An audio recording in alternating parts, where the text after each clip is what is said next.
noite, através do louvor, dos testemunhos, da tua palavra, nessa noite, ó Pai. Nós pedimos, Senhor, nessa noite, ó Pai, que o Senhor continue falando conosco, através da tua bendita e majestosa palavra. Em nome de Jesus Cristo, através do teu filho, na tua casa, da tua presença, do teu altar, nessa noite, ó Pai, para que seja um canal de bênçãos, meu Deus, meu Pai, que seja instrumento do teu Espírito Santo, ó Pai, para falar os nossos corações, trazer a cura, libertação para as nossas almas, que nos lave, teu filho, meu Deus, meu Pai, possa sair do lar nessa noite, pelo poder do teu Espírito Santo. Use teu filho nessa noite para a glória do nome do Senhor, não para falar conosco, ó Pai, porque queremos ouvir, mas aquilo que o Senhor tem que falar, para falar os nossos corações, o coração da tua igreja, nessa noite, em nome do Senhor Jesus Cristo, o nosso Deus. E assim agradeço a oportunidade em nome de Jesus.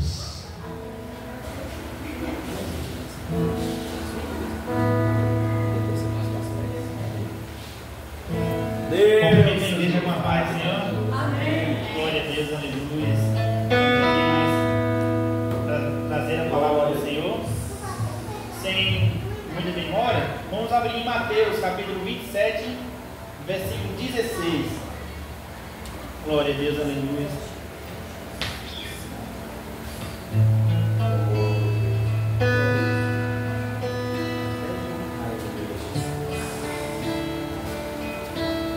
Glória a Deus.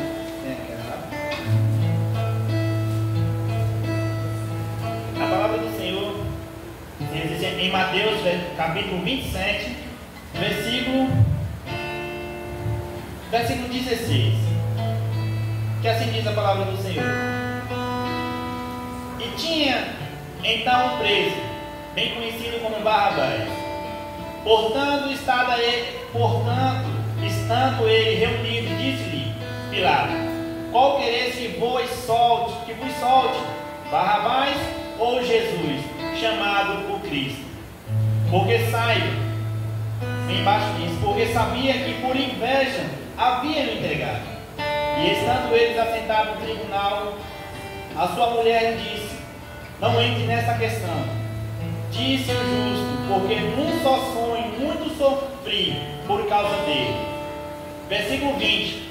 Mas os príncipes dos sacerdotes e os anciões persuadiram a multidão que pedisse Barrabás e matasse a Jesus. Somente até aqui. Glória a Deus, aleluia. A primeira palavra que o Senhor me deu para trazer à igreja sobre a base do julgamento de Jesus, aonde ele realmente foi escolhido para ser o principal, o único a ser julgado e condenado sem ter um pecado sequer. Glória a Deus, aleluia. E aqui nessa palavra do Senhor, a qual vem nos trazer ao conhecimento que Pilato não estava no planejamento de Pilato crucificar e matar a Jesus, porque realmente Pilatos, assim em suas palavras, dizia que não via nem sequer um mal sobre Jesus. Mas, por pressão da multidão e pressão dos grandes líderes que assim estavam, que queria que realmente matasse Jesus, Pilato assim viu que existia uma lei que no dia da Páscoa poderia escolher um para soltar. Então ele trouxe essa lei para que cumprir no dia da Páscoa, para que se libertasse Jesus e a multidão escolhesse Jesus, porque nem o mal Jesus fez. Se o próprio Pilato não viu o mal em Jesus, imaginaria ele que a multidão também não veria o mal a qual aqueles grandes líderes religiosos viam em Jesus. Mas com certeza não foi como Pilatos queria. Não foi como Pilato, um homem que realmente não tinha Deus, não tinha religião ao lado dele. Ele seguia assim um governo, que era o governo de Pôncio Pilato. Ele era o governante, e para ele não existia o Deus dos judeus, ele não servia ao Deus dos judeus. Ele não tinha conhecimento dele, mas tinha conhecimento que desse homem ele não via um erro sequer para o condená-lo.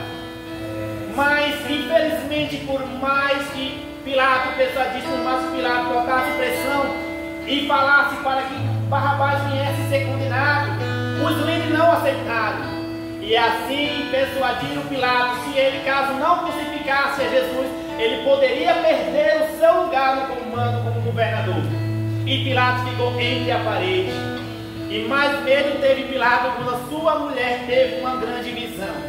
Não entrais em questão deste, porque Pilatos, ele também tinha o conhecimento que também o Deus dos judeus também ele castigava, e também que ele realmente insistia, por mais que ele não cresce e não servisse, ele temia que isso pudesse vir a ele, porque com certeza ele foi um cara que passou por várias guerras, e com certeza os deuses dos judeus fizeram muito prodígio e maravilhas, e sim, Jesus chegou ao conhecimento de Pilatos com seus milagres, e Pilatos temia condenar Jesus.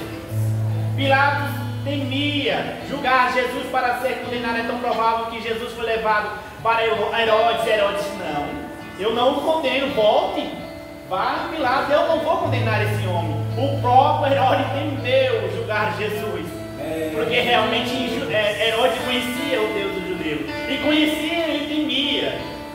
Mas Pilatos se pôs em quadro para ele, não tinha saída. Então ele propôs a lei da Páscoa, a qual dá a liberdade a um preso para ser solto naquele momento. Aleluia. E mesmo assim não conseguiram escolher a Jesus. Deus Santo. Mesmo assim Pilatos não conseguiu tirar Jesus para cumprir a sua missão. É verdade. E assim foi. Como nosso irmão Rafael trouxe na segunda passagem que nós vimos,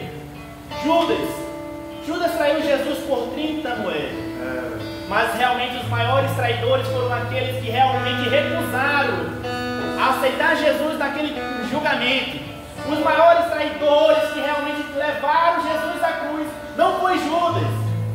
Judas, ele trocou a Jesus por 30 moedas, é considerado um traidor. Mas ele foi um traidor que se arrependeu do mal que ele fez. Ele não aceitou que aquelas 30 moedas fossem suficientes para sujar o sangue inocente.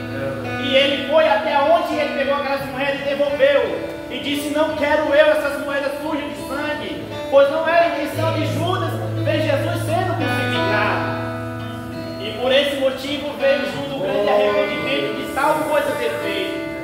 Mas como eu assim dei a sugestão na segunda-feira, Judas era um propósito. Ele fazia parte dos 12 discípulos. Jesus não escolheu Judas à toa. Judas não era simplesmente um discípulo à toa que realmente só estava ali para realmente trair a Jesus. Judas era um propósito de Deus.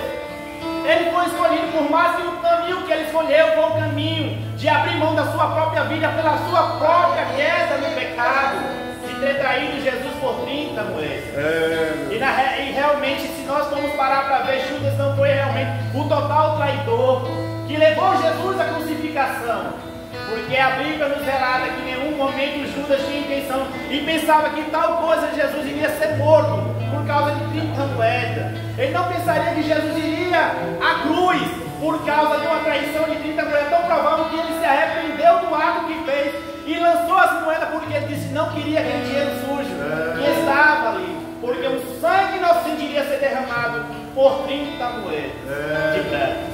Grande meu Senhor. E assim vem nos trazer a palavra do Senhor. Por mais que Pilatos fizesse ou trazesse ao conhecimento do povo que Barrabás era um criminoso, que Barrabás simplesmente ele merecia a cruz, merecia ser morto, mas os líderes não aceitaram que isso viesse corresponder.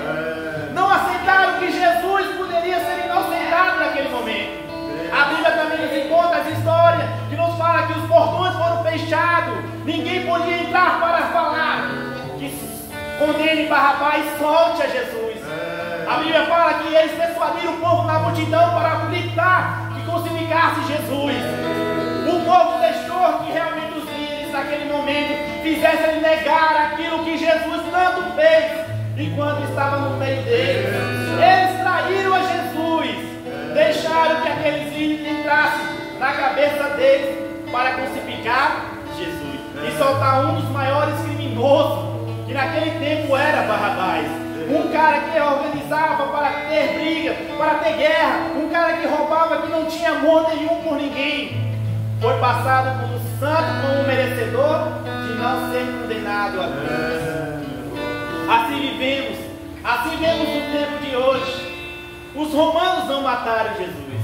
A cada dia nós vemos multidões, nós vemos realmente a mídia mostrando que milhares de pessoas estão matando Jesus a cada dia. Estão deixando trocar Jesus por um simples amizade, pelo simples convite, pelos simples prazeres que vem trazer momentos. Jesus, ele já não tem mais tanto aquele povo como antigamente, porque Jesus escolheu os 12 porque sabia que os outros virariam as costas para ele. Era só os 12, por mais que Judas o traiu, mas ele fazia parte do propósito de Deus. Foi através de Judas que veio se cumprir o que Isaías foi, que ele seria morto. E se Judas não fizesse tal propósito, Jesus não tinha levado a cruz. E a promessa de Deus não seria cumprida, para que hoje eu e você estivesse aqui e pudesse ter a oportunidade de receber o perdão de Cristo.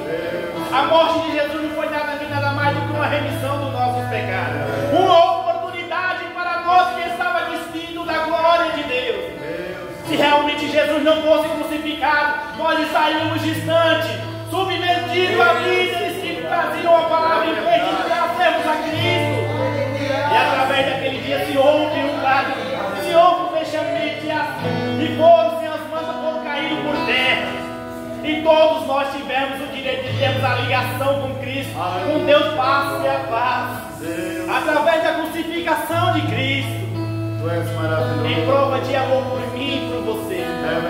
O Senhor lhe prometeu que isso aconteceria desde o jardim do Éden. E ele falou que da semente da mulher nasceria um que pisaria na cabeça da semente.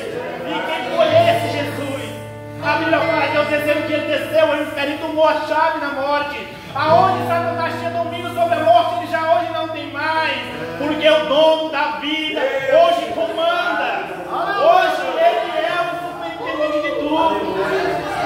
Então foi apto que ele fosse a cruz. Foi apto que ele realmente doasse por nós.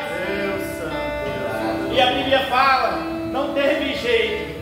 Mesmo que Pilato enviou Jesus para os romanos para ser castigado, para que o seu castigo viesse ver um dos mais severos que a Bíblia nos relata na história, que até os seus olhos puderam se ver. Mesmo assim a multidão não tiveram compaixão, não tiveram dor, não tiveram misericórdia, deixaram que a persuasão dos grandes juízes tomasse o seu coração e então soltassem o criminoso. Mas tudo isso era para acontecer, não tinha como escapar disso. A Bíblia nos deixou registrado que realmente isso teria que acontecer.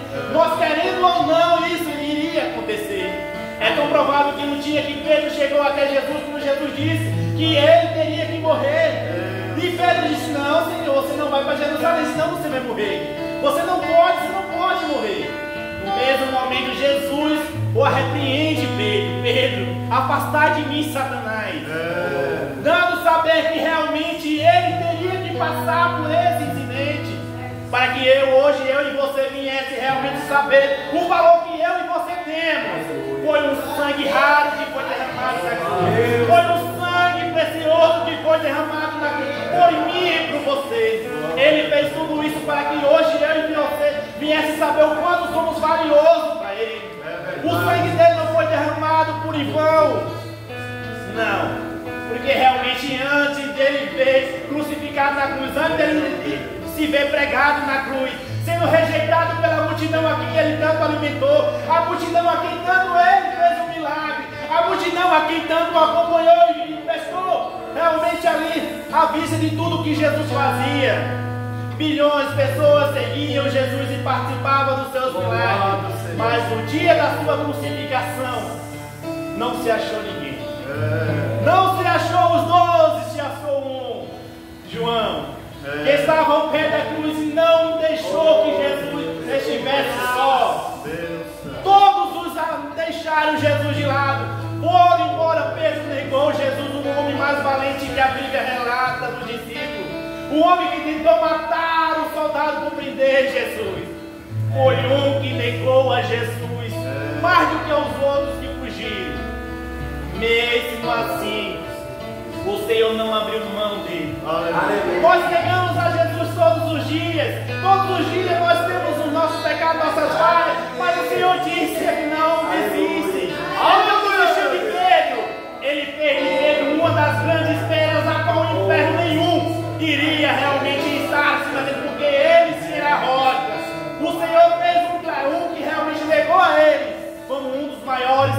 cabeça da igreja, como um dos primeiros que realmente lideraram o povo, foi Pedro. E quem Jesus não deixou? Ninguém. Jesus, ele esteve presente.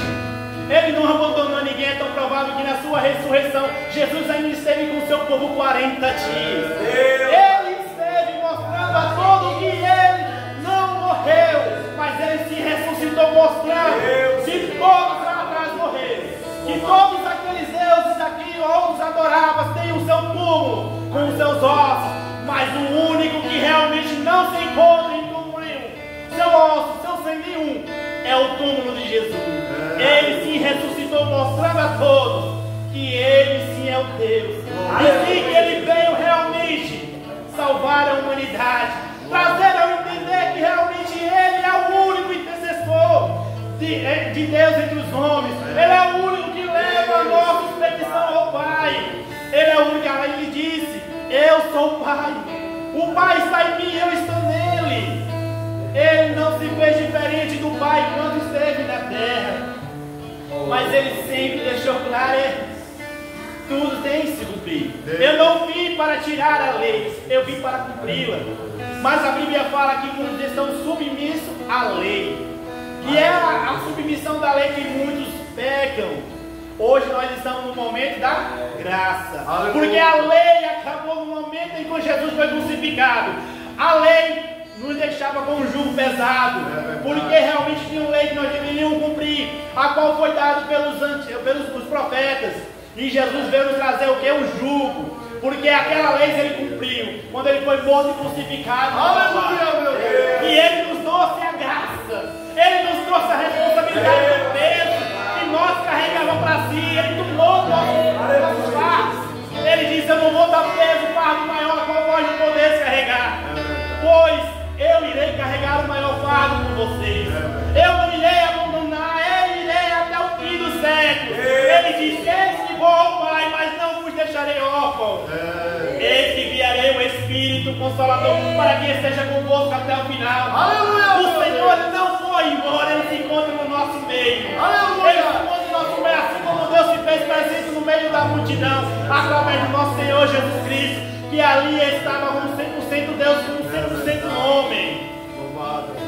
Então não viemos nós abrir mão desse momento especial a qual Jesus nos concedeu.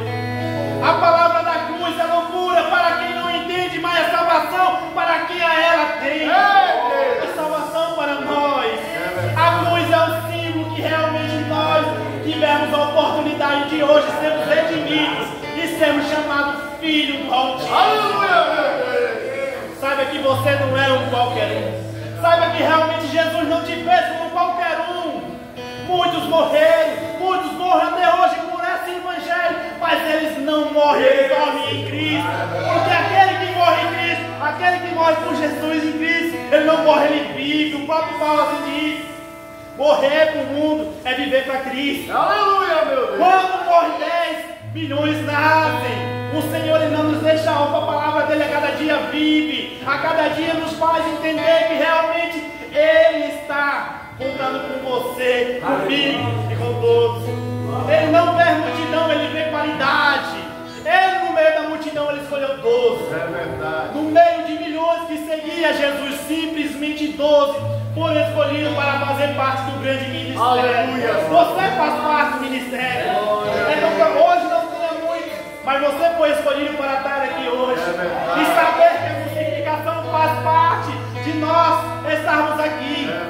E que aquele momento que o Senhor nos fez saber que Ele realmente nos ama. Louvado, a Bíblia fala, no começo ele fala em João 3,16, que Deus amou o mundo de tal maneira que deu o seu Filho unigênito para que todo aquele que nele crê não pereça, mas tenha vida e vida com abundância. O Senhor ele nos deixou isso. Ele disse que não iria nos deixar órfãos e não nos deixou. Então não se sinta sozinho nessa noite. Não veja qual maior seja a sua luta que esteja passando. O Senhor disse: não desista. Eu estarei convosco. Meu Espírito Consolador irá estar convosco até o fim dos séculos. A crucificação de Cristo é o grande momento mais especial para toda a humanidade. Foi através da crucificação que Ele realmente nos cortou o laço, cortou aquela porta que nos dividia. Foi através da crucificação que nos fez entender que realmente Deus, Ele está realmente pronto e preparado para falar contigo face a face. E não foi só os profetas que tiveram esse direito. Hoje você tem esse direito de conversar com Deus face a face, de estar com Deus juntinho, porque Ele nos deu essa oportunidade. Não é só os líderes, você tem a oportunidade. Não é os grandes, mas é dos pequenos que assim Deus faz. Aleluia! A Bíblia fala que Jesus disse obrigado, Senhor. Na sua oração, Jesus disse obrigado por não revelar tudo, mas sim aos pequeninos, a quem não me desse nenhum, e se perder nenhum, pois eles estão. Tu és maravilhoso. Se nós pararmos para ver a história de Jó, se nós vemos um homem a qual foi desafiar, um homem a qual o próprio Deus desafiou o próprio inimigo, para que assim provasse o seu sério, mostrando que na terra, por mais incrédulo, por mais pecado que tivesse, sim, ainda há alguém disposto a estar firme e forte no Senhor, e que não abre sua mão e que não troca a sua alma por qualquer moeda, que não abre mão da oportunidade de ter a salvação. E assim Deus desafiou a Satanás e disse: vá, tente meu servo Jó. Tu conheces. E o próprio Satanás falou: não sei, Deus. Eu sei que ele é um homem íntegro, mas é porque ele tem tudo. Um homem que tem tudo, por que ele vai negar a ti? Então Deus disse: vá, toque em tudo, menos na vida dele. Deus, imagina só o próprio Deus. O próprio Deus desafiar o próprio inimigo a um homem carnal de osso, como eu e você. E Jó, em meio a esse tormento, ele mostrou que realmente existem pessoas, existe na terra ainda adoradores, existe na terra que independente da luta ainda tem o seu Redentor, e no final de tudo ainda tem, por mais que não veja. A Bíblia fala em Jó que ele não havia visto a Deus, mas sim tinha ele, pelo ouvir a Deus, mas nunca tinha visto. E mesmo assim ele retinha fidelidade a Deus. Ele não tinha visto a Deus em sua tribulação, em suas lutas. Se nós formos parar para ler o que Jó fala em sua tribulação, é muito triste. Eu andei lendo esses dias a história de Jó e ele contando seus lamentos, o tamanho sofrimento que lhe desejou a morte, por tal sofrimento e maior luta que ele passava. Um homem íntegro, justo, sem um pecado sequer, que realmente temia Deus, se pôs a se ver um momento em si, sofrendo de uma grande luta, a qual não era ele que provocou, mas que Deus permitiu para que provasse ao inimigo de nossas almas que ainda existe homem de Deus, que ainda existe pessoas que recusam, pessoas que não abrem mão do seu direito, que não abrem mão da sua salvação e do Deus a quem ele serve. E assim Jó, por mais luta que estava passando, assim veio os seus três amigos. Três amigos que vieram e viram Jó na situação, calaram-se diante 7 dias. E se pôs a estar lá de Jó 7 dias. E após de 7 dias, Jó abriu a sua boca e falou, dando ao saber a todos os seus amigos que o que ele estava passando não era culpa do erro, do pecado que ele tinha cometido, porque nenhum pecado ele cometeu para tal ato que está acontecendo com ele. Mas os seus amigos não reconheceram isso. Os seus amigos vieram com palavras que fizessem Jó se confessar que ele pecou diante de Deus. É assim que o inimigo faz contigo. Ele quer que você realmente assuma. Ele quer que realmente você assuma aquilo que você não fez, aquilo que você não é para o mundo, para que realmente você peque contra Deus. Os 3 amigos de Jó chegaram no momento mais triste de Jó, atentaram Jó para que ele sim assumisse o seu erro. E Jó disse: não, eu não pequei, eu não pequei contra Deus Todo-Poderoso, eu nada fiz. Se isso está acontecendo porque é permissão dele, mas de mim nenhum pecado eu tenho a esconder, eu não mentirei para vós. E esses amigos de Jó se encontraram em um momento extremo, A Bíblia fala que o Senhor ele veio aos amigos de Jó e falou: vocês foram muito duros com Jó. Vocês falaram demais o que não era para falar com meu servo Jó. E então os seus amigos vieram adoecer. Então Deus disse: vá até o meu servo que estava na cinza, e ele irá orar por vocês. Você já viu alguém na luta orar por alguém que está realmente doente? Você já viu um doente orar por outro doente? Jó fez. Jó estava em extrema angústia, mas ele não abriu mão de orar e pedir a Deus pela vida dos seus amigos. Mesmo que seus amigos não aceitassem o que ele está passando, era propósito de Deus na vida dele. E através daquele momento eles reconheceram. O Senhor mudou o cativeiro de Jó, lhe dando em troco o que ele tinha, e reconstituindo o que ele tinha, porque até o final ele se pôs forte. E ali ele disse: eis que agora sim, eu só ouvi, eu só conhecia Deus pelo ouvir, agora eu conheço Deus, eu vejo Ele. Naquele momento ele viu Deus na vida dele, e Deus fez restituir tudo que Jó tinha perdido. O Senhor não vai deixar você só. O Senhor não vai deixar que o inimigo te atormente ao ponto de você querer desistir. Ele vai dar um cessar. Ele vai dar um cessar e vai sim. E vai trazer de volta tudo aquilo que realmente um dia você acha que não vai restituir de novo. O Senhor é Deus de promessa. O Senhor é Deus de verdade. O que Ele fala, Ele cumpre. Ele não nos deixará ninguém a dever. Ele não deve a ninguém, porque Ele paga o que Ele realmente promete.